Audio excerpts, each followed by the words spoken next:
Hi there, I just want to show you about switching on the buffer wizard, which gives you a little bit more control how you make buffers. In the session last week, we just looked at the standard buffer tool, which is under the geoprocessing, and we access it here from clipping on there. But we can switch on the buffered wizard, which actually makes it a little bit more straightforward to create buffers and gives you a little bit more control about how you make buffers. So I'm just going to show you how to do that. First thing we need to do is right click anywhere up here in a spare area within the toolbar, and then we scroll right down to the very bottom of this list and we go to the customize option. Then we click across to here to commands, and what we're going to type in here is buffer wizard, and we click that, and then all we need to do now is drag, so click and drag up, and we can drop the buffer wizard icon anywhere up on one of the toolbars. Doesn't really matter where, so I'm going to stick it at the end there, and that's it. That's as simple as that. You notice that the buffer wizard is actually greyed out at the moment, so it won't actually work until we switch it on. So, until we load up some data that we can buffer. So I'm going to load up a piece of data and see if I can have a go at buffering it.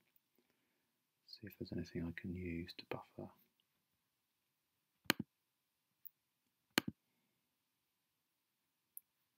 I'll just grab those. So we've got some line data here. This is line vector data. And you notice that the buffer wizard is now available for us to use. So I'll click on it. And again, it gives you a little description of what it's going to do. Again, it's telling me the feature, or giving me the option to choose a feature I'd like to buffer. I can simply click next, and again, it sort of talks you through in a little bit of detail about what each of these functions does. Change it to meters. Pop 10 in there.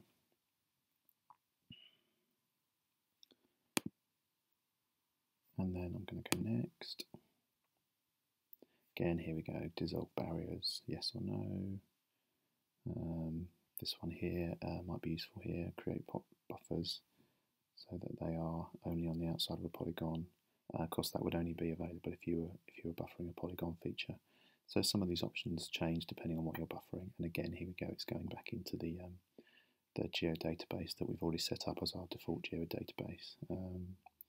Again, I could rename the file if I wanted to, and then just click finish.